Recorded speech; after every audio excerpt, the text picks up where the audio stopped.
Hello everyone and welcome back to my channel that is Wellness Project. आज हम again जो हमने last video में डिस्कस किया था दैट वाज कि smart diet about the children की बच्चों की एक अच्छी डाइट कैसी होनी चाहिए उसी सीरीज में मैं एक नेक्स्ट वीडियो लेके आया हूँ. So I am doctor Kushal. I am a certified health coach and I'm also expert in the disease reversal and natural life advising. अगर आपने अभी तक मुझे फॉलो नहीं किया है then please follow me on the Instagram, Facebook and YouTube channel, जहाँ पे मैं टाइम टाइम पे ऐसे ही बहुत सारी हेल्थ नॉलेज करता रहता हूँ, जो कि आपके लिए छोटे छोटे स्टेप्स आपकी लाइफ में बहुत अच्छे पॉजिटिव चेंजेस ला सकते हैं. So please follow me on my channels. So let's start. तो लास्ट वीडियो में हमने डिस्कस किया था कि कैसे हम बच्चों की डाइट को बच्चे कैसे फास्ट फूड की तरफ अट्रैक्ट होते हैं, उनके क्या रीजंस हैं. आज मैं आपसे शेयर करूंगा कुछ 8 ऐसे फॉर्मूले जिसमें मैं आपसे डिस्कस करूंगा कि आपको उनकी में क्या इंक्लूड करना चाहिए, क्या क्या शामिल करना चाहिए. मुझे लगता है आप में से बहुत सारे पेरेंट्स होंगे जो ऐसी कोशिशें पहले भी करते रहे होंगे कि उनकी डाइट में क्या होना चाहिए. बट मैं थोड़ा सा एक बार इसके बारे में बता दूं. इसके बाद में जो नेक्स्ट वीडियो आएगा उसमें मैं बताऊंगा कि आप इन चीज़ों को उनकी लाइफ में कैसे इंक्लूड कर सकते हैं. तो first of all let's see कि क्या ये 8 चीज़ें हैं जो कि आपको उनकी डाइट में रेगुलर बेस में शामिल करना है. So start with the breakfast. बहुत बार ऑब्जर्व किया गया है कि जब बच्चे स्कूल जाते हैं तो सुबह बहुत जल्दी में होते हैं, 7 बजे, सुबह 6:30 बजे ही बस आ जानी है, तो बच्चों को हमें कुछ ना कुछ टाइम नहीं मिल पाता, तो हम बच्चों को वो चीज़ें नहीं प्रोवाइड करा पाते, उनको नाश्ता नहीं दे पाते या ब्रेकफास्ट नहीं करा पाते. और बस उठ के उनको बस रेडी रेडी होना है और बैग लेके चल देते हैं. कोशिश करें कि बच्चे को सुबह मॉर्निंग में हेल्दी ब्रेकफास्ट जरूर दें. नो मैटर वो स्कूल जा रहे हैं या नहीं जा रहे हैं, लॉकडाउन का टाइम है तो घर से ही पढ़ रहे हैं, तो थोड़ी सहूलियत हो जाती है, लेकिन फिर भी आपको उनको ब्रेकफास्ट देना ही देना है. और ब्रेकफास्ट में कुछ हेल्दी देना है. जैसे आप, अगर टाइम नहीं है तो आप नट्स को रात में, आलमंड को या वॉलनट को आप सोक करके रख सकते हैं और सुबह उनको पील ऑफ करके वो दे सकते हैं. या आप उनको सुबह आप फ्रूट्स दे सकते हैं. फ्रूट्स एक बहुत ही अच्छा ऑप्शन है डे की स्टार्टिंग के लिए. जिससे क्या होगा कि उनकी बॉडी में बहुत सारे एंटीऑक्सीडेंट्स जाएंगे, और जब वो एंटीऑक्सीडेंट्स उनको उनको बहुत सारी एनर्जी देने वाले हैं. अगर आप नट्स देते हैं तो उनको बहुत सारी एनर्जी मिलेगी, जिससे वो पूरे दिन एनर्जेटिक फील करेंगे.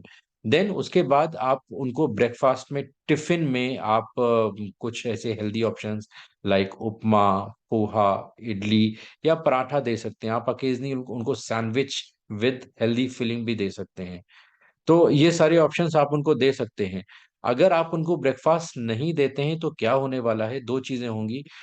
क्योंकि बॉडी को मॉर्निंग में एनर्जी की नीड होती है, उनको एनर्जी चाहिए, क्योंकि स्कूल में जाएंगे, बहुत सारी एक्टिविटीज होती हैं वहां पे, तो या क्लास भी हो रही तो भी उनका माइंड यूज हो रहा है, तो उनकी बॉडी को एनर्जी की जरूरत है. अगर आप उनको ब्रेकफास्ट नहीं देते हैं तो क्या होगा कि बॉडी कुछ ना कुछ डिमांड करेगा और वो कैंटीन में जाके या दूसरे ऑप्शन सर्च करके वहां पे कुछ जंक खाने की कोशिश करेंगे. और अगर वो जंक खाने की कोशिश करेंगे तो फिर से वही चीज, आप जिन चीजों से उनको दूर रखना चाहते हैं, वो फिर से उन्हीं की उसी की तरफ भागेंगे, क्योंकि कहीं ना कहीं से उनको एनर्जी चाहिए. दूसरी चीज होगी कि वो अम, उस चक्कर में अगर वो सुबह ब्रेकफास्ट नहीं करते हैं तो फिर वो लंच में ओवर ईटिंग करेंगे, और over eating is again very bad for the health. अगर एक बार उन्होंने सुबह खाया है तो कभी वो ओवर ईट नहीं करेंगे, लेकिन अगर नहीं खाया है और डायरेक्ट लंच में ही जाके कुछ खा रहे हैं तो ओवर ईटिंग के चांसेस ज्यादा हो जाते हैं. So try to avoid skipping the breakfast for them. Breakfast सुबह में देना उनको बहुत सारी एनर्जी देगा, और जिससे वो पूरे दिन बहुत एनर्जेटिक फील कर पाएंगे. The second thing for them is going to be the hydration level. बहुत बार हम बच्चों का हाइड्रेशन ट्रैक नहीं कर पाते हैं. ये हाइड्रेशन बच्चों के लिए बहुत जरूरी है. अभी क्यों जरूरी है? क्योंकि आप जानते हैं कि आपकी बॉडी 70% वाटर से बनी हुई है। आपका ब्लड 85% वाटर होता है, और इसी तरह ब्रेन ब्रेन में भी 75% वाटर होता है।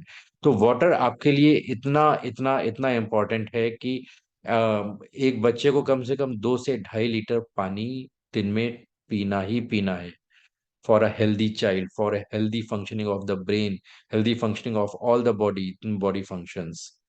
तो आप उसके वाटर इनटेक को हमेशा ट्रैक करने की कोशिश कीजिए, उसको टारगेट दीजिए। आप उसकी आदत में डालिए कि वो हमेशा अपने साथ एक बॉटल कैरी करे, तो वो बॉटल 1/2 लीटर की हो सकती है या 750 ml की भी बॉटल हो सकती है। तो आप कोशिश करें कि आप उसको टारगेट दें कि आपको बेटे आपको ये 5 से 6 लीटर पानी, 5 से 6 लीटर, सॉरी, आपको 5 to 6 बॉटल पानी कंप्लीट करना ही करना है एक दिन में। आप उनको ये टारगेट दें और इस टारगेट को ट्रैक भी करें कि बच्चा ये चीज इंश्योर करे कि वो पानी पिए। जब वो पूरा पानी पिएगा तभी उसके ब्रेन में प्रॉपर पानी पहुंचेगा, उसके ब्लड में प्रॉपर पानी पहुंचेगा, और वहां पे स्ट्रेस लेवल क्रिएट नहीं होगा। सो मेक श्योर कि उसका हाइड्रेशन लेवल बहुत प्रॉपर हो। इसके बाद जो थर्ड चीज आती है कि नो पैकेट फूड। अब इसके बारे में मैं जितना आपको बोलूं या जितना बताऊं उतना कम है।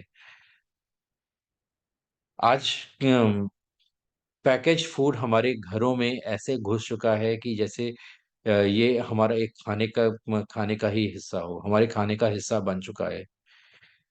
हम सुपरमार्केट जाते हैं, सुपरमार्केट में भी मैंने बहुत देखा है कि एक बार में बहुत बहुत सारे चिप्स के पैकेट या नमकीन के पैकेट स्टोर करके ले आते हैं और घर घर में रखते हैं। जब उनसे पूछा जाता है कि आप ऐसे स्टोर करके क्यों रखते हैं, तो वो कहते हैं नहीं नहीं, ये हम अपने लिए नहीं रखते हैं, हमारे यहाँ गेस्ट आते हैं तब उसके लिए हम इसको यूज करते हैं। बट एक बुक में मैंने पढ़ा था कि अगर आप उसको स्टोर करके रख रहे हैं, if there is something near you, eventually you will consume it. अगर वो आपके पास में है, आपके घर में है, तो आज नहीं तो कल आप उसको खाने ही वाले हैं। अगर गेस्ट नहीं आते हैं कुछ टाइम तक, तो आप ही उसको खाने वाले हैं। और एज पर सर्वे देखा गया है, इंडिया में 300 स्कूल्स का सर्वे हुआ, जिसमें देखा गया कि 93% ऑफ किड्स रोज पैकेज फूड खा रहे हैं। Then 68% of kids cold drink regular consume कर रहे हैं। अगर ऐसा हो रहा है तो आप सोचिए कि आने वाले टाइम में उनकी हेल्थ क्या होने वाली है, क्योंकि पैकेज फूड्स में हाइड्रोजनेटेड वेजिटेबल ऑयल होता है, हाई एसिडिक लेवल्स होते हैं, और उनकी बॉडी में अगर अभी से इतना एसिडिक कंटेंट जाएगा तो उनकी कंडीशन क्या होने वाली है, उनके स्टमक की कंडीशन। जैसे ही वो बड़े होंगे तो बहुत सारी प्रॉब्लम्स ऑटोमेटिकली आने ही वाली हैं। ज्यादातर जो आप चिप्स खाते हैं, चिप्स में बहुत हाई अमाउंट में ट्रांस फैट होता है। ये trans fat is no better than plastic. ये मान लीजिए कि आप जितना नुकसान उसको एक प्लास्टिक के पेट में जाने से होता है, उतना ही नुकसान उसको कुरकुरे या चिप्स को खाने से भी होने वाला है। तो आप कोशिश ये करें कि उसको घर में स्टोर ना करें। आप घर में स्टोर करके रखेंगे तो वो पास में रहेगा, वो आंखों के सामने रहेगा, तो वो दिखेगा ही दिखेगा, और वो जब दिखेगा, सामने रहेगा, तो आप उसको खाने ही वाले, आप भी खाएंगे, आपका बच्चा भी खाएगा। तो कोशिश करें कि आप पैकेज फूड को घर में स्टोर करके ना रखें। अगर आप इतना भी कर लेते हैं कि उसको स्टोर नहीं करते हैं, तो इवेंचुअली आप उसको उसके कंजम्पशन को रिड्यूस कर पाएंगे। तो कोशिश करें कि आप कम से कम पैकेज फूड घर में रखें। देन अगर आपने स्टोर करके भी रखा है तो कोशिश करें कि आप उसको किसी भी तरह बाहर निकालें, पूरी तरह से कंज्यूम ना करें। देन ये एक फोर्थ पॉइंट है जहां पे जिसमें आपको बच्चे को होल ग्रेन देना है। आपका बच्चा है वो डेवलपमेंट स्टेज पे है, उसको उसकी बॉडी को न्यूट्रिएंट्स चाहिए जिससे कि वो बैलेंस्ड ग्रोथ कर सके। आपको उसका पेट नहीं भरना है, आपको सिर्फ खाना नहीं देना है, आपको उनको ऐसा फूड देना है जो कि जिसमें न्यूट्रिएंट्स हों। आपको न्यूट्रिएंट्स कहाँ से मिलने वाले हैं? न्यूट्रिएंट्स आपको होल ग्रेन से मिलेंगे। जैसे आप उनको व्हीट दे सकते हैं, व्हीट केवल व्हीट ही नहीं, आप उनको जौ, बाजरा, मकई, ओट्स, किनोआ, ये सारी चीजें आप उनको दे सकते हैं। जिससे और एक ही तरह का की चीज नहीं देनी, एक ही तरह का ग्रेन नहीं देना है। अलग अलग तरीके के, अलग अलग वैरायटी के ग्रेन दें। मोस्टली ऑब्जर्व किया गया है कि हम घरों में गेहूं के आटे की ही रोटी बनती है। गेहूं के सिर्फ गेहूं का आटा नहीं है, गेहूं के आटे में जो न्यूट्रिशन लेवल होता है वो काफी कम होता है। उसमें भी कुछ न्यूट्रिशन होते हैं लेकिन कंपैरेटिवली काफी कम होता है। तो आपको कोशिश करनी है कि आप उनको ऐसा खाना दें जिसमें उसको ज्यादा से ज्यादा न्यूट्रिएंट मिले हों। आप जब नेचर में जाते हैं तो नेचुरल कोई भी चीज होती है वो फुल होती है, वो कहीं से कटी फटी नहीं होती है। आप कोई भी फल देखेंगे या कोई भी अनाज देखेंगे तो आप देखेंगे कि नेचर ने कैसे उसको बकायदा सेव करने के लिए ये बिल्कुल पैक करके रखा हुआ है कि एक्सटर्नल एनवायरनमेंट उसको डिस्टर्ब नहीं कर सकता। इसीलिए वो फुल ऑफ न्यूट्रिएंट्स होता है। लेकिन हमने समय की कमी के चक्कर में या लग्जरी के चक्कर में या कन्वीनियंस और कंफर्ट के चक्कर में हमने हम उन पे उन नेचुरल चीजों को कंज्यूम नहीं कर पाते हैं। और चूंकि बहुत सारे एडवर्टीजमेंट भी ऐसे आते हैं, हम उनसे अफेक्टेड हो जाते हैं और हम प्रोसेस्ड और अल्ट्रा प्रोसेस्ड चीजें खाने लगते हैं। आप केला खाते हैं तो केले में शुगर होती है। बहुत बहुत से लोग मुझसे कहते हैं कि केले में बहुत ज्यादा हाई शुगर होती है। लेकिन यस, डेफिनेटली शुगर होती है, लेकिन वो शुगर होती है फ्रैक्टोज, जो कि नेचर ने बनाई है। अगर आप केले को खाने वाले हैं, केले को खाते हैं, तो वो शुगर आपको नुकसान नहीं करने वाली, वो आपको फायदा ही करेगी। लेकिन अगर आप उस केले के चिप्स बना देते हैं तो वो प्रोसेस हो गई, और वो अब उसका जो मॉलिक्यूल स्ट्रक्चर है वो चेंज हो गया। मॉलिक्यूल स्ट्रक्चर चेंज होते ही वो आपके लिए अब उतना अब बेनिफिशियल नहीं है, वो आपको नुकसान करने वाली है। तो आप कोशिश करें कि होल ग्रेन कंज्यूम करें। बच्चे की जो भी उसकी डाइट है उसमें आप ऐसा स्केड्यूल बनाएं कि वो आप उसको हर तरह के अनाज को कंज्यूम कराएं। जैसे जैसे आप उसके उसको हर तरह के अनाज को रॉ फॉर्म में आप जो आप जौ की रोटी, बाजरे की रोटी आपको विंटर्स में ही देनी है। जौ की रोटी आपको गर्मियों में ही देनी है क्योंकि जौ ठंडा होता है और बाजरा गर्म होता है। सो या मकई मकई की रोटी आप दे सकते हैं, चने की रोटी दे सकते हैं। तो बैलेंस्ड ग्रोथ के लिए आपको अलग अलग तरह की चीजें दे सकते हैं। आप डेफिनेटली उसको व्हाइट राइस भी दे सकते हैं। White rice is very good. Eventually आप उसको ब्राउन राइस भी दे सकते हैं। बहुत से लोग कहते हैं कि व्हाइट राइस खाने से नींद आती है, लेकिन ये ऐसा नहीं है। आप मेरे इंस्टाग्राम चैनल पे जाएंगे तो मैंने ऐसा एक पोस्ट डाला हुआ है जहाँ पे आप देख सकते हैं कि white rice is still a very good food for the nutritional content. तो आप उसको अलग अलग तरह के न्यूट्रिएंट्स के लिए आप उसको डिफरेंट टाइप के होल ग्रेन ऑफर करें, उसकी डाइट में शामिल करें, इंश्योर कि वो उसकी डाइट में रहे। Then this is very important, क्योंकि बच्चा एक डेवलपमेंट स्टेज पे है। तो प्रोटीन किसी की भी बॉडी का, ना सिर्फ बच्चे के, बड़े लोगों में भी प्रोटीन बॉडी का बेसिक बिल्डिंग ब्लॉक है। और जो आपका बच्चा है वो ग्रोथ स्टेज पे है। जब वो ग्रोथ स्टेज पे है तो आपको ये देखना होगा कि उसकी ग्रोथ प्रॉपर हो। प्रोटीन हेयर के लिए, हेयर, नेल्स, मसल स्ट्रेंथ के लिए, ब्रेन के लिए, इन सब चीजों के लिए, बोन्स की स्ट्रेंथ के लिए बहुत इंपॉर्टेंट है। Protein is like a basic building block. तो आप उसकी डाइट में on the regular basis different type के प्रोटीन्स आप शामिल कर सकते हैं। तो आप उनको उसको स्प्राउट्स के फॉर्म में दे सकते हैं। मूंग के स्प्राउट्स, चने के स्प्राउट्स या अल्फाल्फा के स्प्राउट्स अवेलेबल हैं, जो कि बहुत अच्छे प्रोटीन के सोर्सेज हैं और सबसे बेस्ट सोर्सेज माने जाते हैं, जो कि बॉडी में बहुत अच्छे एब्जॉर्ब होते हैं। Sprouts are the best source for the protein. Then आप उन अलग अलग तरह की दालें उनके फूड में इंक्लूड कर सकते हैं। इसके अलावा आप होममेड पनीर अगर बना सकते हैं, उनको कंज्यूम करा सकते हैं, जिससे उनको बहुत अच्छा प्रोटीन मिलने वाला है। अपार्ट फ्रॉम दैट आप कभी छोले या राजमा या मटर, ये सारी चीजें उनकी डाइट में रेगुलर बेस पे आप इंक्लूड कर सकते हैं हर दिन। आई आई रिकमेंड कि उनके लंच में और डिनर में प्रोटीन होना ही चाहिए।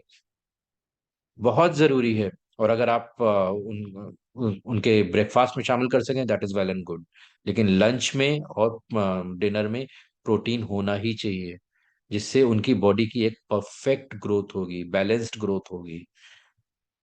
उनकी बॉडी इतनी अच्छी बनने वाली है कि कोई भी बीमारियां उनको परेशान नहीं कर पाएंगी।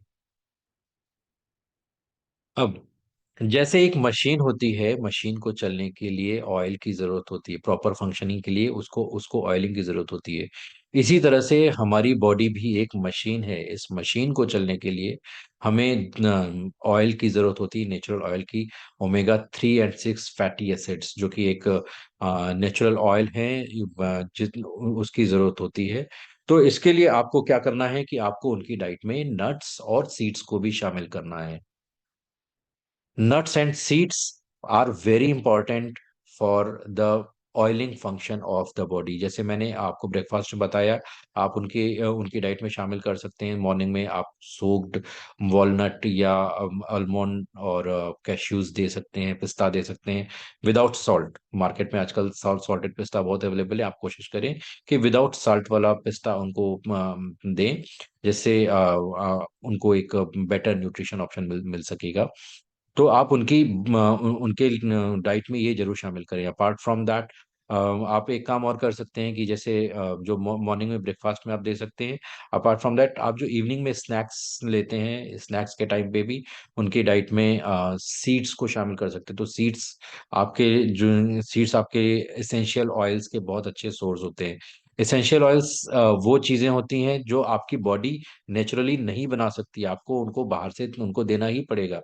तो उसमें आप पंपकिन सीड्स, सनफ्लावर सीड्स या फ्लैक्स सीड्स, ये सारी चीजें आप उनको दे सकते हैं, जिससे उनको उनकी बॉडी की ऑयलिंग की रिक्वायरमेंट, नरिशिंग की रिक्वायरमेंट, जहाँ पे जॉइंट्स जो उनके डेवलप हो रहे हैं, तो जॉइंट्स में प्रॉपर ऑयलिंग वगैरह क्रिएट होगी, तो नट्स और सीड से आप ये बहुत बेनिफिट होगा। इसलिए कहा गया है कि जो बच्चे रेगुलर बेस पे आलमंड या मूंगफली ये सारी चीजें कंज्यूम करते हैं या सीड्स कंज्यूम करते हैं, उनका दिमाग भी बहुत अच्छे से काम करता है। तो ब्रेन की फंक्शन के लिए भी, जॉइंट्स की फंक्शनिंग के लिए भी ये नट्स एंड सीड्स बहुत इंपॉर्टेंट हो जाते हैं। तो मेक श्योर कि आप किसी ना किसी तरह उनकी डाइट में नट्स एंड सीड्स को शामिल करें।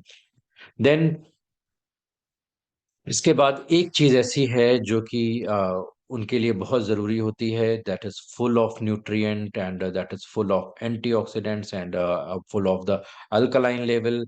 और वो अच्छी स्किन ऑयल, ग्लोइंग स्किन दे सकती है, बहुत सारी बीमारियों को भी हील कर सकती है और इजिली अवेलेबल होती है। और वो हैं आपके fruits and salad. Make sure कि आप एक घर में इस तरह का एक एनवायरनमेंट बनाएं जहां पे फ्रूट्स एंड सैलेड का कंजम्पशन बिल्कुल बिल्कुल बिल्कुल जरूरी हो। घर में एक ऐसा एनवायरनमेंट क्रिएट होना चाहिए जहाँ पे आपको उनको फ्रूट्स देने हैं, और एम्प्टी स्टमक होना चाहिए। ये नहीं कि खाना खाने के बाद उनको फ्रूट दे रहे हैं या सैलेड दे रहे हैं। ये सारे फ्रूट्स एंड सैलेड कभी आपको फुल स्टमक नहीं देने हैं, ये आपको एम्प्टी स्टमक ही देने हैं। तभी ये फायदा करने वाले हैं, अदरवाइज वो बहुत नुकसान करेंगे। तो फ्रूट्स को आप मॉर्निंग डाइट में शामिल कर सकते हैं, और सैलड को आप लंच से पहले या डिनर से पहले शामिल कर सकते हैं डाइट में। इससे क्या होगा कि ये उनकी जो बॉडी है उनको ज्यादा से ज्यादा न्यूट्रिएंट्स मिलेंगे, और आप एम्प्टी स्टमक देंगे तो उनके न्यूट्रिएंट्स बॉडी में एब्जॉर्ब भी होंगे, वो बॉडी को नरिश करेंगे। माइक्रो न्यूट्रिएंट्स बहुत सारे मिलेंगे, विटामिन्स मिलेंगे और मिनरल्स मिलेंगे। वो सारी चीजें जैसे उनको मिलेंगी, आप देखेंगे कि उनकी बॉडी में कैसे सडन चेंजेस आते हैं, उनकी एनर्जी लेवल चेंज हो जाएगा। ये सिर्फ बच्चों के लिए ही नहीं, अगर आप खुद भी अपनी डाइट में शामिल करते हैं तो आप भी बहुत जल्दी देख पाएंगे कि अगर आप ओवरवेट हैं या ओबेस हैं, तो आपका वजन भी महीने 2 महीने में अपने आप कंट्रोल में आने लगेगा। क्योंकि फ्रूट्स एंड सैलेड्स आपकी बॉडी को जो फैट बर्निंग के लिए जो भी जरूरी चीजें होती हैं, या क्लीनिंग के लिए जो भी जरूरी आइटम होते हैं, वो सारे ऑटोमेटिकली उनके अंदर होते हैं। तो अगर आप उनको अपनी डाइट में शामिल करते हैं, बच्चों की डाइट में शामिल करते हैं, तो आप बहुत ही जल्दी अच्छे और पॉजिटिव चेंजेस देख सकते हैं। तो आप मेक श्योर करें कि उनकी डाइट में फ्रूट्स एंड सैलेड शामिल हो। बहुत से लोग कहेंगे कि वो तो इनकी तरफ देखता ही नहीं है, खाता ही नहीं है। डोंट वरी, मैं आपके लिए नेक्स्ट वीडियो बनाऊंगा जिसमें मैं आपको ऐसे ऐसे अमेजिंग टिप्स बताऊंगा जिससे आप उनको बच्चों की डाइट में बहुत आसानी से शामिल कर पाएंगे। सो डोंट वरी, मैं इसके बारे में आपको पूरी इंफॉर्मेशन दूंगा। देन नेक्स्ट इज कि आप बच्चों के खाने की टाइमिंग को फिक्स करें। ये बहुत इंपॉर्टेंट है। जब आप फूड के टाइमिंग को फिक्स कर देते हैं तो आपने देखा होगा, फॉर एग्जाम्पल अगर आपका बच्चा पढ़ रहा है, आप उसका दिन भर का टाइम टेबल सेट कर देते हैं कि सुबह वो आपको इतने बजे उठना है, फिर आपको इस दिन ये सब्जेक्ट पढ़ना है, उस दिन ये सब्जेक्ट पढ़ना है, इतने दिन मैथ्स के प्रॉब्लम सॉल्व करने हैं, इतने दिन आपको इंग्लिश की प्रैक्टिस करनी है, या देन इतने टाइम पे आपको खाना खाना है, इतने टाइम तक सोना है, फिर शाम को आपको ट्यूशन जाना है। तो आप ये ऑब्जर्व करते होंगे कि अगर आप उसका टाइम टेबल फिक्स होता है तो बच्चा उस टाइम टेबल के अकॉर्डिंग काम करता है और वो बेटर फोकस्ड रहता है। तो इसी तरह से जब आप उसकी फूड की टाइमिंग फिक्स कर देंगे तो उसका फूड की तरफ फोकस होना भी स्टार्ट हो जाएगा। जैसे टाइम टेबल फिक्स करने पे उसका पढ़ाई की तरफ झुकाव होने लगता है, और पढ़ाई के साथ वो दूसरी एक्टिविटीज भी बैलेंस में करने लगता है। इसी तरह से आप देखेंगे कि जब आपने उसका फूड का टाइमिंग फिक्स कर दिया तो वो धीरे धीरे उन सारी फूड आइटम्स की तरफ सही टाइम पे अट्रैक्ट होने लगेगा। और उसको जब वो फूड टाइमिंग फॉलो करता है या अगर दूसरा टाइम टेबल फॉलो करता है, आप उसको रिवॉर्ड दीजिए। आप उसको बताइए कि अगर आप ये चीज फॉलो करते हैं तो आपको क्या बेनिफिट होने लगता है। वो रिवॉर्ड कुछ भी हो सकता है। हो सकता है कि आप उसको ये बोलें कि अगर आप ये टाइम टेबल पूरे वीक फॉलो करते हो, देन वीकेंड में जाके हम बाहर पिज्जा खाएंगे। बच्चों को इस तरह के ऑप्शन बहुत अच्छे लगते हैं। जब उनको किसी चीज का वेट करना पड़ता है ना, या रिवॉर्ड्स का वेट करते हैं, तो वो सारी चीजें स्केड्यूल में करने लगते हैं, प्रॉपर टाइमिंग से करने लगते हैं। तो उनका टाइम फिक्स कीजिए, और अगर वो उन चीजों को फॉलो करते हैं तो उसको उनको रिवॉर्ड भी दीजिए। आप रिवॉर्ड देंगे, आप देखेंगे कि कैसे बच्चा फोकस्ड हो जाता है, कॉन्सेंट्रेट होके वो सारी चीजें करने लगेगा, वो फूड को एंजॉय करने लगेगा। धीरे इनिशियली आपको आदत डालनी पड़ेगी, फोर्स करना पड़ेगा, लेकिन जहां आपने 3 4 दिन 10 दिन उनको फॉलो करा लिया, फिर वो फोकस्ड होने लगेगा। ये कुछ 8 अमेजिंग टिप्स हैं कि आपको ब्रेकफास्ट जरूर देना है, देन आपको उसके हाइड्रेशन लेवल का ध्यान रखना है, देन आपको पैकेज फूड्स नहीं देने हैं उसको, एंड आपको उसकी डाइट में होल फूड शामिल करना है, प्रोटीन का इंटेक बढ़ाना है, नट्स एंड सीड्स देने हैं, और फ्रूट्स एंड सैलेड्स को शामिल ही करना है। अगर आप ये सारी चीजें कर पाते हैं तो आप एक पॉजिटिव चेंजेस उसकी लाइफ में, उसके डाइट में, उसके बॉडी में, उसके एनर्जी लेवल में सारी चीजें देख पाएंगे। इन चीजों को कैसे इम्प्लीमेंट करना है, ये हम नेक्स्ट वीडियो में डिस्कस करेंगे। तो आप keep following my channels on YouTube, Facebook and Instagram. मैं ऐसे अमेजिंग हेल्थ टिप आपके साथ में शेयर करता रहूंगा। Thank you.